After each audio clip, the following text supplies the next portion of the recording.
Please welcome Congresswoman Haley Stevens, a Democrat from Michigan, who chairs the Subcommittee on Research and Technology, which is part of the House Science, Space, and Technology Committee. Thank you. Dr. James Carusa, the Assistant Director for Computer and Information Science at the National Science Foundation. We have Susie Adams, the Chief Technology Officer for Microsoft Federal. Excuse me. And finally, Mark Rotenberg, the President and Executive Director for the Electronic Privacy Information Center. Thank you all for being here. Thank you. Thank you. I'm excited to build on the conversation we just had. I want to start off here. Before we start, I just want to inform those in the room that we did invite Republican lawmakers to join us today. Unfortunately, it could not work out for one to be here, but I will try to incorporate that perspective into some of the questions I ask in today's panel.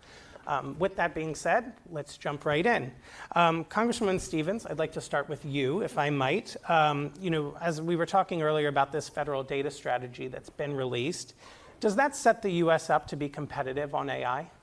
I'm optimistic about some of the work that we see coming out of the federal government and certainly our science committee and the long overdue hearings that we're having on artificial intelligence, on the bounty of data. I came to Congress by way of a federally funded research lab focused on the future of work in the digital age of manufacturing. So I was swimming in the IoT space and was really glad to see the former administration put forward the U.S.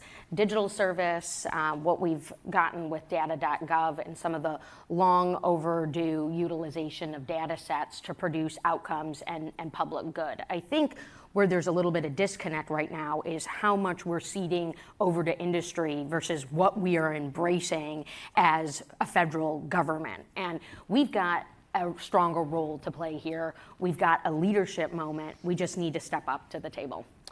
Just quickly as a follow-up to that, what is something you would like to see the government take more leadership on as opposed to ceding that to industry? So I think there's transparency. That's very critical. I also think that there's the full exercising of all of our federal agencies and their data sets. One of the things that we've seen, and we just had a hearing on scientific integrity and the role of different types of officers and public officials that might not exist. So for instance, a scientific integrity officer, a digital ethicist, to help us navigate some of these complications that AI, artificial intelligence, poses. One of the witnesses that we had on a recent hearing on artificial intelligence said, we've arrived overconfident and underprepared, meaning that the federal government needs to step up in terms of the role that we are playing with the public officials as well as the strengthening of resources.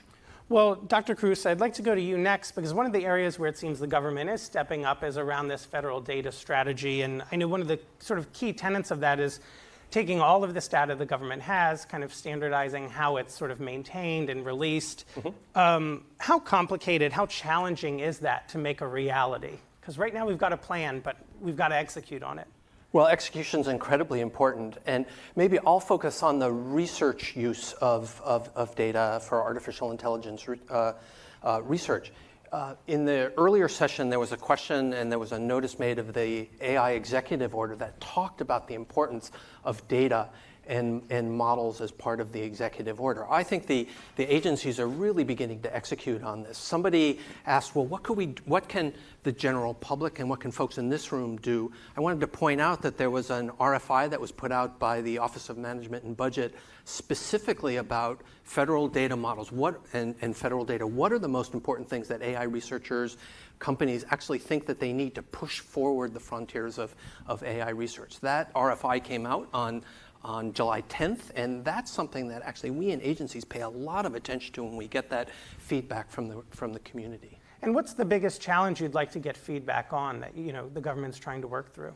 We need to know what those data sets are, and the issue of privacy and protocols around use of data has come up again and again and again. And I guess I want to say that I think the agencies are very, very keenly aware of the importance of the privacy aspects, which I'm certain will come up. Many agencies have protocols in place for how to do that. There's lots of research that needs to be done about that, about how to ensure privacy. For instance, rather than releasing data, maybe we can release encrypted data and then actually do machine learning calculations over encrypted data. So the whole notion that my identity or anything about me is out there, it's not out there. The encrypted form of that is out there. So a lot of challenges.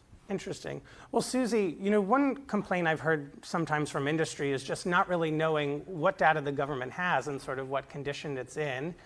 How clear is that window from the industry's perspective? I think if you look at where we're at from an open data perspective, we've really had this concept of open data in the government for about 10 years now or so.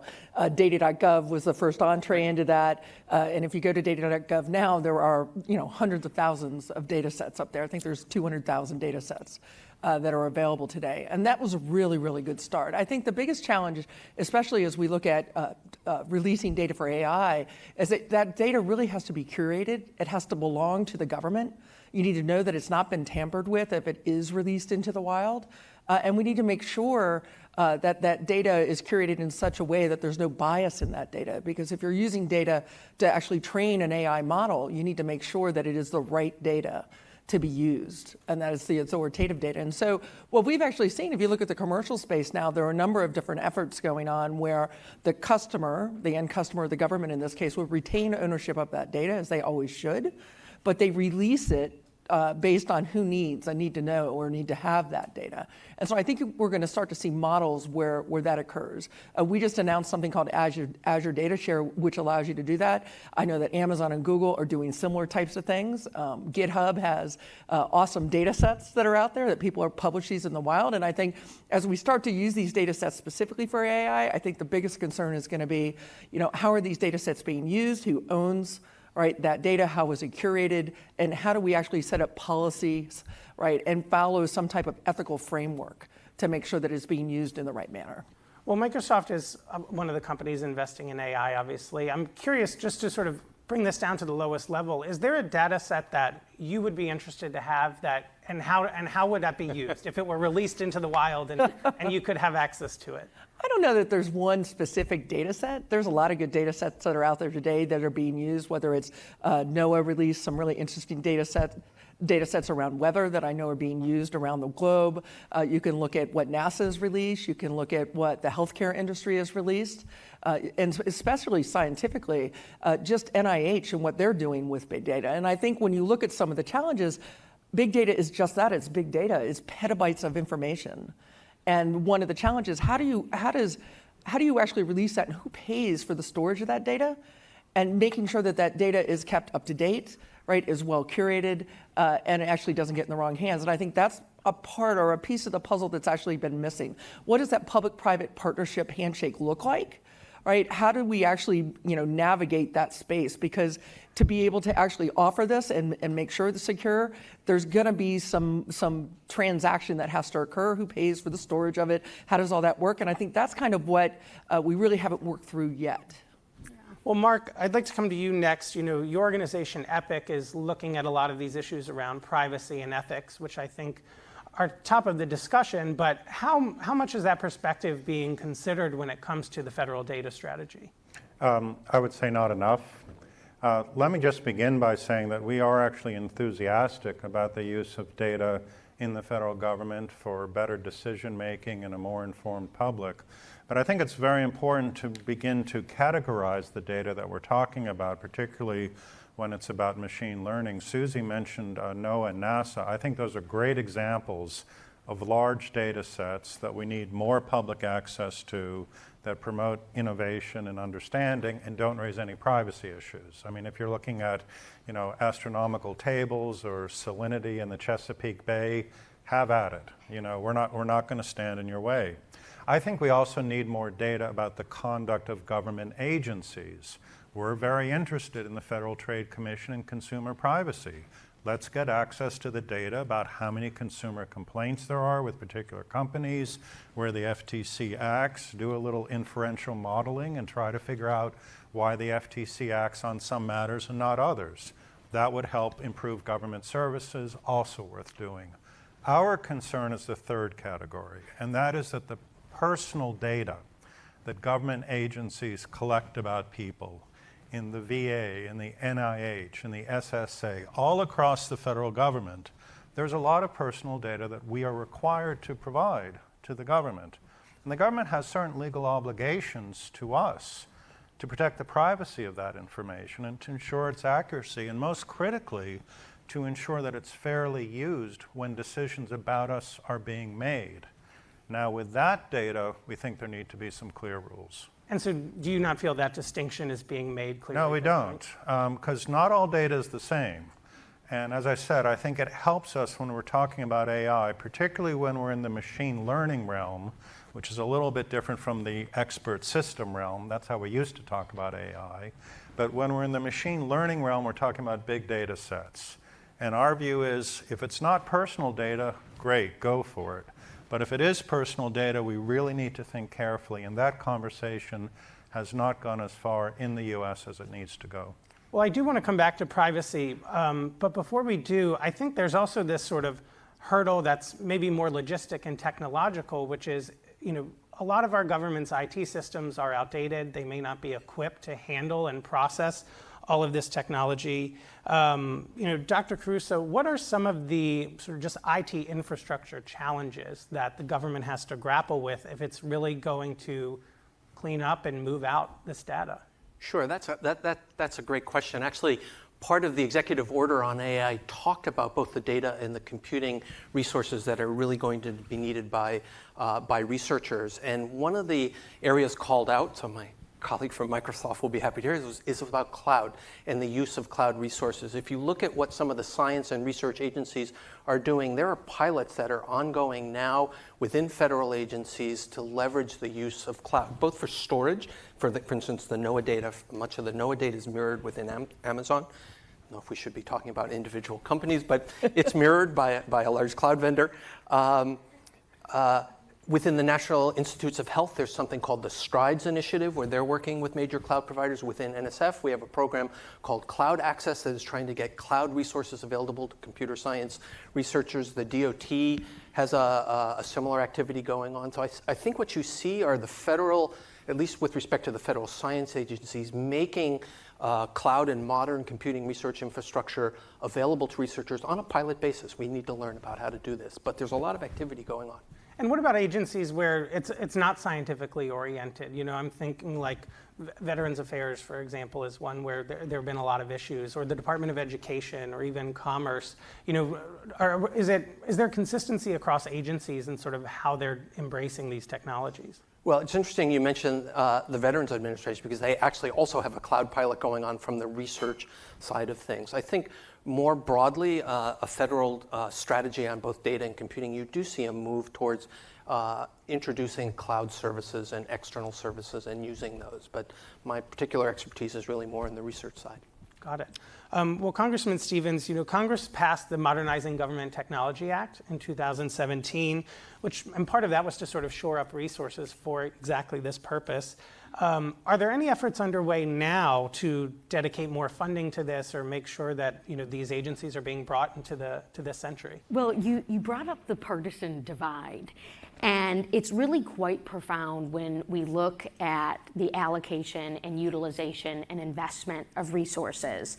The debate right now, and it's sort of a tragic debate, the debate right now is, should we invest in basic research? Not how or the strategic component of it. It's just the question of, should we invest? And we are the only modern civil society really having that conversation in the halls of our government. And that eked out in one of our first committee hearings that was talking about this. So we do have a little bit of friction. We are joining forces on the ethical considerations. We are certainly looking to invest in a robust R&D strategy. There are some places of inspiration coming out of the White House Office of Science and Technology policy, certainly around the want to lead on the R&D space, but the stark reality right now is that we are being out invested by China, and that is going to catch up with us. They have put into place the plan to be the leaders on AI in 2030. And you've seen the reports. You've seen the companies that started here in the US that are moving over to China to proliferate their utilization of open data sets and where they have invested strategically in research. So part of my charge on the Science Committee is to make sure that we're bringing the right conversations to the table, the right pieces of legislation, and rejecting the notion that we should be debating basic research funding, and more so talking about how and the strategic approach to do so. Well, I think some Republicans, including some in the White House, have argued that maybe the government is better served incentivizing industry, to have industry, these sort of smart minds in Silicon Valley or Seattle or where have you, to have them invest more in this research. What would you make of that? Well, I would say that there's the if not but for principle of government. And as we have NSF here represented, the National Institute of Standards and Technologies. Look, I took office. I'm part of the big, robust freshman class. And I took office in the start of that shutdown, the longest shutdown in the history of our government. And there's people who have this vision of rendering our federal government obsolete. I'm from Michigan. I was at the North American Auto Show right after being sworn in, seeing all the great cars that were trying to get off the line. They couldn't get off the line. Why? Because the EPA Emissions Testing Center was shuttered. We've got a bounty with our federal government.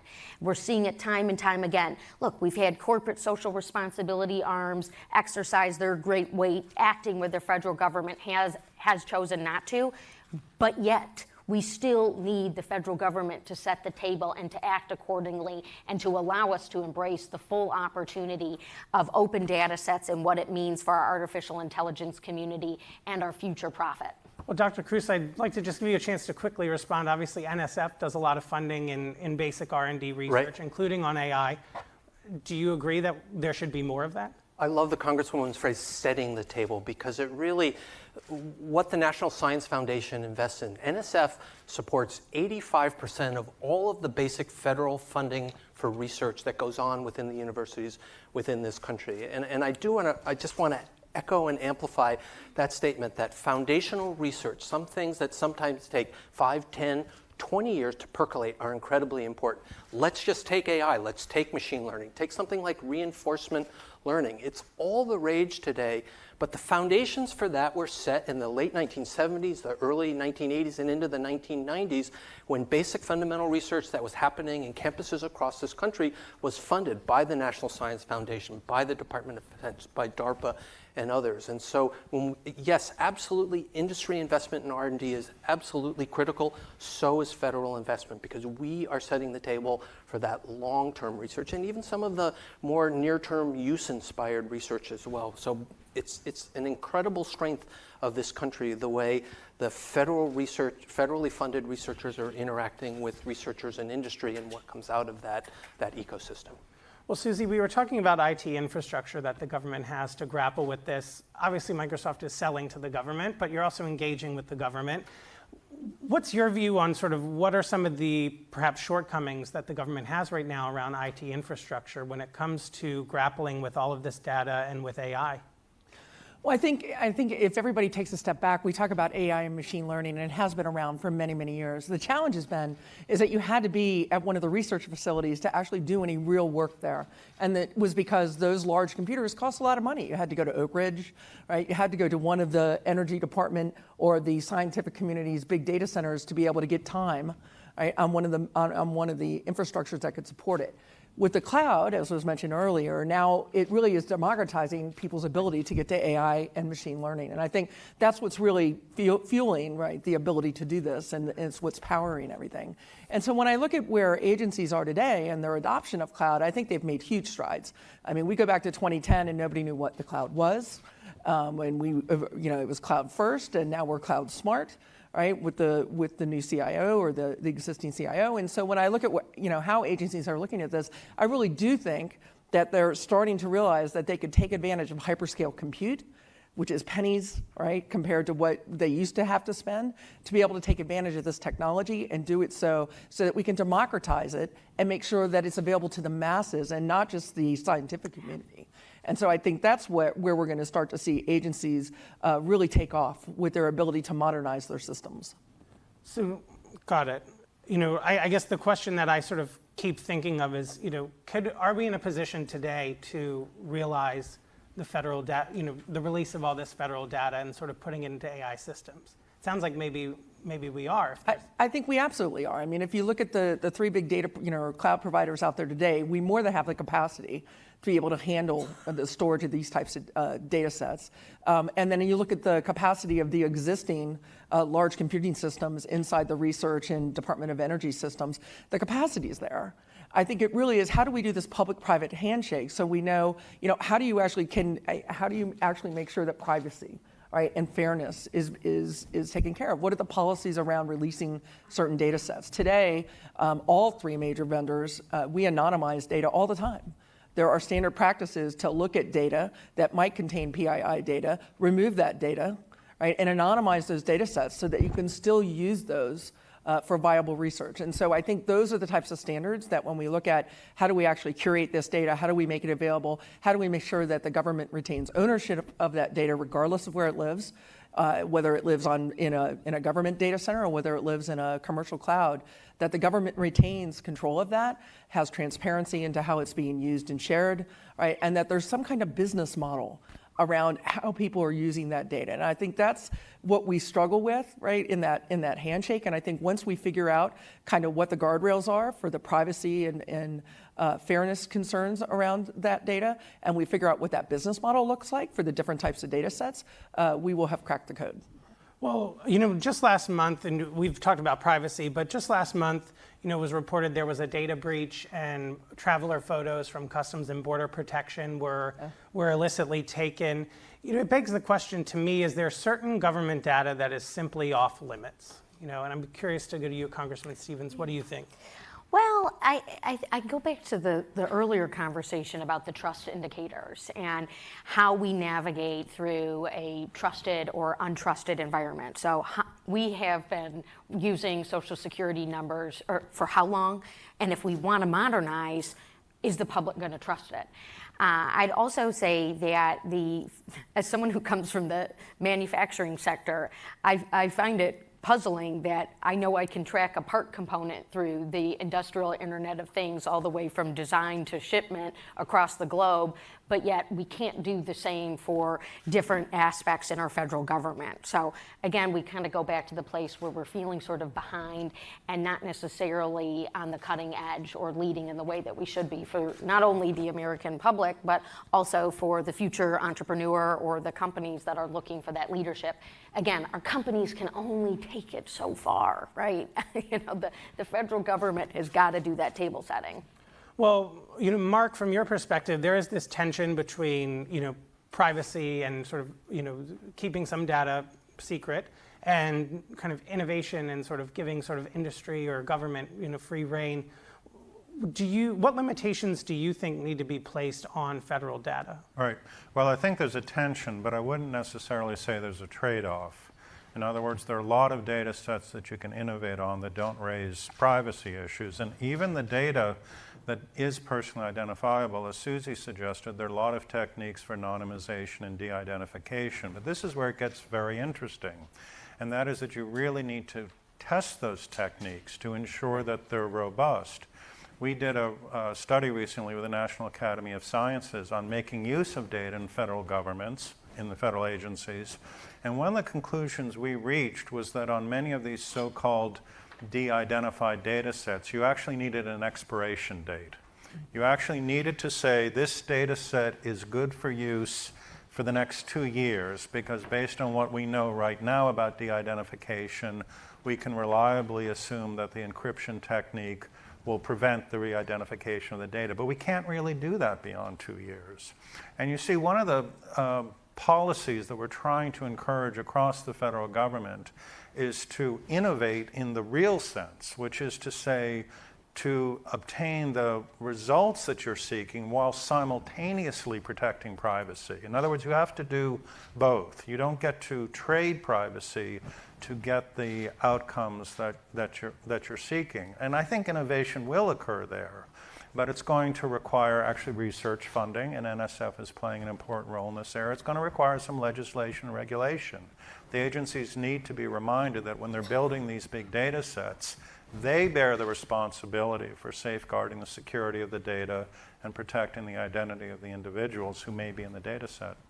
Well, the U.S. isn't alone in grappling with this challenge, and I think it's interesting to look at some other international models. I know in Canada and the UK, for example, they've toyed with this idea of trusts, data trusts, which are sort of these intermediaries where they sort of hold on to the data and determine who has access to it and what restrictions are placed on it. Dr. Carusa, is that a workable model here in the U.S.? Sure. Actually, before I get to the data trust question, I'd like to just say a couple of words about the OECD activities and how this government has actually adopted the AI principles. And actually, both Mark and I were on a working group that worked on that over the last year. I think it's really great. It's really it's wonderful to see the many major countries coming together and signing on to a set of AI principles, and data and the issues of privacy are actually central to one of the 10 principles that are there. To come back to your specific question, I would say that within the federal government right now, individual agencies are doing that. I want to echo something that Mark said earlier, that if it's NOAA satellite data and you're looking at, or salinity data in the Chesapeake Bay, fine, do that. You asked earlier about favorite federal data sets. So my favorite federal data set is one that the Department of Transportation has called the Naturalistic Driving Survey, where cameras were placed in more than 2,000 cars for 2 years. And every time you got in the car, video started up and what your car was doing. Now, that's an absolute treasure trove of data. But of course, there's PII all through that. So there are very specific protocols that the DOT has put in place for access to that data. Even before you even touch it, you have to go through IRB training. And at the far end, if you actually need to go there and get really into the guts, you have to go to a DOT licensed facility to actually do that. So, maybe I disagree a little bit with Mark. I think we're moving in that direction, and individual agencies that have that kind of data and are trying to make it available to the community, they're putting those protocols in place. I don't think we're there yet for a national data trust, but I do think you see the individual agencies working towards that individually. Mark, do you see a benefit to having sort of this third-party intermediary? I think it can help. I mean, it creates an independent responsibility to the individual whose data is being gathered, which is always a consideration. But I also want to say that I do think the international frameworks play an increasingly important role in how we develop policy. And to the Congresswoman's earlier point on research, I absolutely agree that the U.S. needs to make the investment and commitment to make sure that we're competitive in this new field. But I think there's an almost equally important role, and that is policy leadership, because a lot of countries around the world are confronting some very big issues about what to do on the data of their citizens and their residents, which companies will have access to it, and how that data will be used. And I think there are two different models emerging right now. One that tries to respect some, privacy, civil liberties, democratic principles, and another model which says, let's just get the data and figure out how to make these societies more efficient. That's going to be a very interesting policy challenge, and my hope is that the United States will play a leading role in support of the first approach. And Congresswoman Stevens, do you think the U.S. is leading this right now globally? Do you think, Europe has the GDPR, for instance, are they the global leader? Well, I think it depends on who you talk to.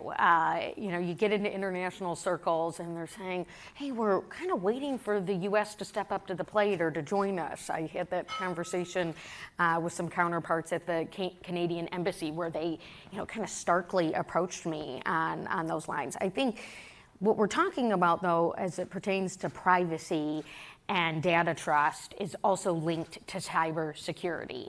And the conversation that we're having across the federal government and the approach that we are taking is one, looking to provide some sort of standard and awareness and cross-functionality, and also not shouldering the burden on the individual or the consumer or the citizen. A lot of times with these meta challenges that get posed is we end up just shoving it down to the individual, and really it's a joint and shared responsibility. It is this interagency approach that we need to take, and it's also, frankly, a legislative role. And as somebody who's serving in the United States Congress in a legislative role, you sort of start to see the arc of a decade-long effort of legislation, and also the need to maybe make the place where I work run a little bit more efficiently. And in terms of the time frame that it takes to pass laws and legislation, we need to be legislating in this quarter 21st century environment that allows us to move more quickly,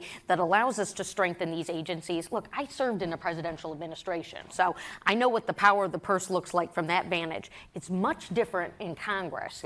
And the check and balance and the exercising of authority and the role that we play in government, we've got to be moving more quickly. That's just period. From a legislative standpoint. And then to the great point around leadership, we have got to codify as a nation where we stand on privacy considerations. And it's tied to cybersecurity and the investments that we're making in cybersecurity, and also the priority. It can't just be shouldered on the individual. It can't just be shouldered on the company. Again, the federal government needs to come to the table. Well, we are out of time, but it sounds like from this conversation that we have a lot of outstanding questions, particularly on privacy and perhaps the government moving more quickly to get some of this federal data packaged and out there in a usable format. I do thank you all for joining us today on this panel. I want to thank again Intel for their partnership on this event, and a big thank you to everyone in the audience and those tuning in on the live stream. We really appreciate you being here today.